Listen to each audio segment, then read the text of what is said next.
Des épidémiologistes britanniques ont démontré que l'ennui était dangereux pour la santé.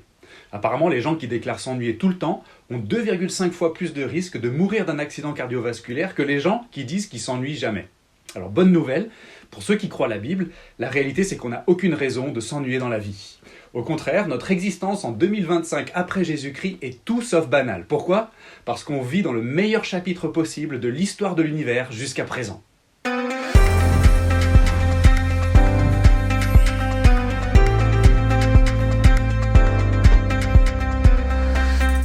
J'aimerais lire dans l'Épître aux Hébreux, le premier chapitre, verset 2. Je vais me référer au verset 1 à 4, mais je lis simplement le verset 2. « Dieu nous a parlé par le Fils en ces jours qui sont les derniers. Il l'a établi héritier de toutes choses et c'est par lui qu'il a fait les mondes. » Vous voyez, en fait, il s'est passé des choses inouïes au moment de l'avènement de Jésus-Christ, au début de ce qu'on appelle l'ère chrétienne.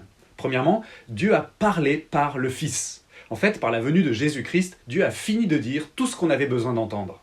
Au fil du temps, Dieu avait parlé à travers des prophètes parce qu'il voulait se faire connaître aux humains. Mais maintenant, Dieu est allé jusqu'au bout de sa démarche de révélation en envoyant le Fils. Avec l'avènement de Jésus, le Christ, Dieu a parachevé en quelque sorte sa révélation spéciale. Le Fils a lui-même prêché et enseigné, puis il a établi des apôtres qui à leur tour ont été conduits dans toute la vérité, jusqu'à ce que tout ce que Dieu voulait dire aux humains soit enfin au complet et consigné dans les Saintes Écritures sous la forme de ce qu'on appelle aujourd'hui la Bible.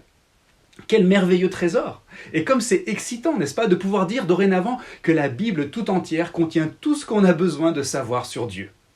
Deuxièmement, Dieu s'est montré dans le Fils. Et il s'est montré dans un but précis. Par la venue de Jésus-Christ, Dieu a investi tout ce qu'il pouvait investir pour rétablir une relation avec nous. Il s'est investi lui-même. L'avènement du Fils, c'est pas simplement l'avènement d'un autre prophète ou d'un ange. Le Fils est décrit en des termes qui dénotent la souveraineté et la transcendance dans notre texte. Le Fils, c'est Dieu. Et cette précision est extrêmement importante parce que justement, ça montre que Dieu a tellement voulu de nous, en quelque sorte, qu'il a remué ciel et terre pour prendre lui-même la nature d'un humain dans notre intérêt. La doctrine de l'incarnation est si fondamentale que parfois, on n'y pense pratiquement plus. Alors qu'en fait, on devrait vivre chaque instant sous le choc de ce que Dieu s'est montré dans le Fils. Et troisièmement, Dieu a triomphé par le Fils. Par la venue de Jésus-Christ, en effet, Dieu a accompli tout ce qui était nécessaire pour notre sécurité éternelle. Le Fils s'est présenté lui-même à la croix comme sacrifice d'expiation ultime et parfait en faveur des croyants. L'impureté des personnes qu'il est venu sauver lui a été imputée à lui, tandis que sa pureté a été imputée aux personnes qu'il est venu sauver.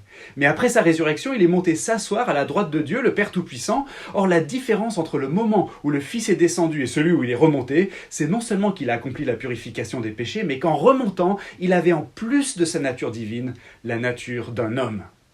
Si on est croyant, celui qui nous représente aujourd'hui auprès du Père et qui nous prépare une place au paradis est un humain de même nature que nous.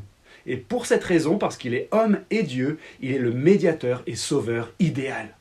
Donc vous voyez, c'est pas banal de vivre en 2025 après Jésus-Christ. C'est inouï en fait, le Fils est venu, il a vu et il a vaincu. On vit dans les temps de la fin maintenant et on n'a aucune raison de s'ennuyer dans la vie si on est croyant.